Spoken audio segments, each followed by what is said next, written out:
மாற்றி யோசிச்சிங்க. ஜவ்வரிசி, சேமியா போன்ற உணவுப் பொருட்களின் மூலப்பொருளான மரவள்ளி கிழங்கு அதிக அளவில் சாகுபடி செய்யப்பட்டு வருகிறது. மேலும் பல உணவுப் பொருட்கள் மரவள்ளியில் இருந்து உற்பத்தி செய்வதால் வேளாண்மையாளர்கள் மரவள்ளி சாகுபடியில் ஆர்வம் காட்டி வருகின்றனர். இதனால் விவசாயிகளுக்கு நல்ல வருமானம் கிடைத்து வருகிறது. அந்த வகையில் மரவள்ளி கிழங்கு சாகுபடி செய்து பயனடைந்த சேலம் மாவட்டம் ராமநாயக்கம் பாளையம் கிராம வேளாண்மையாளர் வி. சாந்தி அவர்கள் தரும் செய்திகள்.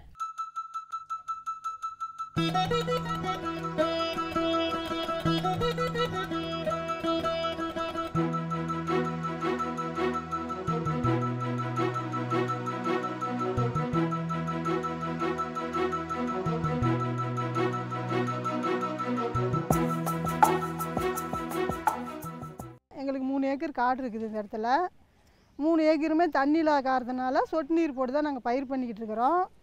சொட்டு நீரில் பார்த்திங்கன்னா ஒன்றும் பெருசாக ஒன்றும் வேலை இல்லைங்க, சிம்பிளான வேலை தான். உழவு ஓட்டுவோம், வரும் தை மாதம் ஆனால் அது குச்சி வந்து அறுவடை பண்ணிவிடுவோம். அறுவடை பண்ணோன்னே டீப்பெலாம் இழுத்து போட்டு உழவு ஓட்டுவோம். ஒரே சால் தான் ஓட்டுவோம். அந்த ஒரு சால்லேயே வேலை வந்து சிம்பிள் தாங்க. அப்படியே நிறைய விட்டு டீப் இழுத்து விட்டோம்னா குச்சி நறுக்கி அதுக்கு முன்னாடி நாங்கள் பதியம் போட்டுருவோம். ஏத்தாப்பூர் ஆஃபீஸில் தான் இந்த குச்சி ஏத்தாப்பூர் ஒன்றுங்கிற குச்சி வாங்கிட்டு வந்தோங்க. நாங்கள் வந்து கொண்டு வந்து பதியம் போட்டு வச்சுட்டு காட்டெலாம் ரெடி பண்ணிவிட்டு டீப் இழுத்து விட்டோம்னா அது துளிர் வந்துடுங்க. 8 நாளையில் 4 அடிக்கு ஒரு டீப்புங்க, 2 அடிக்கு ஒரு குச்சிங்க. அதை அப்படியே எடுத்து வச்சுக்கிட்டு போனோம்னா களை வெட்டுற வேலை இல்லைங்க இது டீப்பில். ஏன்னா 5 நிமிஷம் தான் தண்ணி விட்றோம். அதனால் இது ஒன்றும் பெருசாக எங்களுக்கு வேலை இல்லைங்க. இந்த குச்சி பார்த்திங்கன்னா 20 நாள் தான் ஆகுது. 20 நாளில் நாங்கள் இன்னும் எதுவுமே பண்ணலை. ஒரு நாள் விட்டு ஒரு நாள் ஒரு 5 நிமிஷம் தண்ணி விடுவோங்க, அவ்வளோதான். அப்புறம் அப்படியே பார்த்திங்கன்னா 1 மாதம் 2 மாதம் ஆனிச்சிங்கன்னா ஒரு ட்ரீப்பு உரம் விடுவோங்க. டீப்பு கொஞ்சம் சொட்டு நீரில் கலந்து விட்டுருவோம்.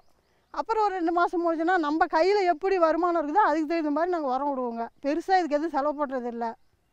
அது மாதிரி தான் பண்ணிட்டு வரோம். அப்புறம் ஒரு 3 மாதம் ஆனோன்னா அப்புறம் ஒரு ட்ரிப் விடுவோம். அது மாதிரி தாங்க பண்ணிட்டு வரோம். ஆனால் நல்ல மகசூல் வருது. 10 மாதம் தாங்க கிழங்கு. 10 மாதம் ஆகும்போது கிழங்கு நம்ம பார்த்தோம்னா இதில் வந்து நோய் நொடி எதுவும் தாக்காதுங்க. குச்சியில் எந்த மருந்தும் அடிக்க மாட்டோம். எருவு வைப்போம், இருந்தால் எருவு வைக்கலாம், இல்லையா உரம் வைக்கலாம், அவ்வளோதான். அப்புறம் பார்த்திங்கன்னா கிழங்கு பெருசாக இது என்ன பண்ணால் மண் மேலே ஏந்திருக்குங்க. கிழங்கு வந்து உப்பிக்கிட்டு வரும். மற்ற குச்சிலாம் பார்த்திங்களா முள்ளுவாடின்னு பார்த்திங்களா ஊனோம்னா வேர் இவ்வளோ நீட்டம் போகும், கிழங்கு அப்புறம் தாங்க போவோம். அது பிடுங்கும் போது என்ன பண்ணுதுன்னா வேர்லேயே நின்றுக்குது. அதே தாய்லாந்துன்னு ஒரு குச்சி சொல்கிறாங்க, அதை பார்த்திங்கன்னா குச்சி எல்லாம் சாஞ்சிக்குது காட்டில். ஜெயா வந்து இந்த குச்சி ஏத்தாப்பூர் ஒன்று வந்து சாயறது இல்லைங்க. எவ்வளோ உயரம் போனாலும் ஆளுக்கு மேலே போனாலும் அப்படியே தான் நிற்கும். அதனால் இந்த குச்சி மேலே எங்களுக்கு ரொம்ப ஆசை. நாங்கள் இது அங்கே ஏத்தாப்பூர் ஆஃபீஸ்லேருந்து தாங்க வாங்கினோம். அங்கேருந்து தான் வச்சுக்கிட்டு வரோம். இன்றைக்கி 4-5 வருஷமாக இதுதான் நாங்கள் பயிர் பண்ணிட்டு வரோம். அது மாதிரி பார்த்திங்கன்னா இப்போ ஊனினோன்னா ஒவ்வொரு ஓட்டை சும்மா இருக்குங்க. அதில் நம்ம வேணுங்கிறத எது வேணாலும் ஊனிக்கலாம். தட்டைப்பயிர் ஊனலாம், கொண்டைக்கண்ணை ஊனலாம், வேர்க்கடலை பருப்பு கூட ஊனலாம். எது வேணாலும் நம்மளால் என்ன வேலை செய்ய முடியுமோ அதை ஊனிக்கலாங்க. 2 பயிராக வெங்காயம் ஊனலாம், இந்த மாதிரியும் ஊனிக்கலாம். மறுபடியும் பார்த்திங்கன்னா இவ்வளோ குச்சி வந்துருச்சு அப்படின்னாக்கா அதில் வந்து இலை பெருசாக வர வர வர நம்மளுக்கு களை வெட்டுற வேலையும் இருக்காதுங்க. எதுவும் பூச்சி எதுவுமே அடிக்காது. இந்த மாதிரி கொட்டை மரம் சுற்றி ஊனலாம், எல்லாமே பண்ணலாங்க. ஒரு 4 மாதம் ஆயிடுச்சிங்களா அதுக்கு மேலே இதுக்கு வந்து தண்ணி ஒன்றும் அதிகமாக இழுக்காதுங்க. தண்ணி இருந்தாலும் கூட நாங்கள் அவ்வளோக்கு இதுக்கு ஒன்றும் பண்ணுறது இல்லைங்க. ஏன்னா தண்ணி இல்லைனாலும் இது குச்சி சோறது கிடையாது, எதுவும் பண்ணுறது கிடையாது. கிழங்கு உப்ப ஆரம்பிச்சிக்குது. கொஞ்சம் மழை பெய்யறதுலேயே கூட அது பாட்டில் நல்லா வந்துடுதுங்க.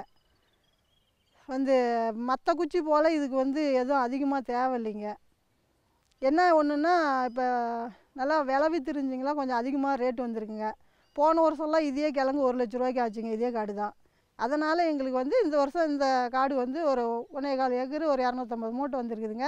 மேலும் விவரங்கள் பெற வி. சாந்தி அவர்களை 09047533910 என்ற கைபேசி எண்ணில் தொடர்பு கொள்ளலாம்.